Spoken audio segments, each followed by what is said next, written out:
Suženje jednjaka je ozbiljan problem i suženje jednjaka se manifestuje otežanim gutanjem. Otežano gutanje je uvek ozbiljan problem i tu se uvek treba javiti lekaru što ranije. Otežano gutanje može da bude razlog za, odnosno može da bude prouzrokovano benignim suženjem, možda nažalost bude prouzrokovanim i malignim suženjem jednjaka i tumorom. Prema tome, svako otežano gutanje je ozbiljan problem, odmah potražite savjet lekara. Radi se u startu snimanje sa barijumom ili skener. Dobro. I radi se endoskopija, znači pregled jednjaka i želuca aparatom. Kod jednog broja i lečenje se u stvari usmerava u dva pravca. Jedan pravac je da se reši suženje, a drugo da se daju agresivni lekovi koje smo pominjali, koji smanjuju lučenje kiseline. Cilj tih lekova je da preveniraju da ponovo nastane suženje.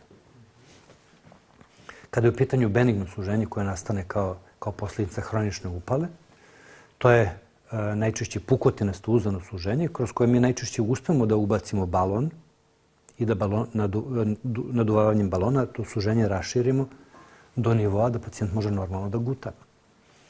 I ta terapijska procedura, znači procedura se radi endoskopski, to nije hiruška procedura nego interventna endoskopija. To se radi u toku gastroskopije. Pacijent spava, nema bolova, nema neprijatnog osjećaja i posle interventne procedure pacijent može da jede. Ali onda mora da nastavi terapiju lekovima da se to suženje ne bi ponovo stvorilo. A to hoću da vas pitam, da li može da se vrati ponovo? Može da se vrati. Naravno. Znači, može da se vrati čak i pod lekovima. Znači, vrlo često potrebno 2 ili 3 puta u roku od mjesec dana, u razmacima od po mjesec dana širiti balonom jednjak da bi se došlo do tog nekog zadovoljavajućeg prečnika koji omogućava adekvatnu ishranu.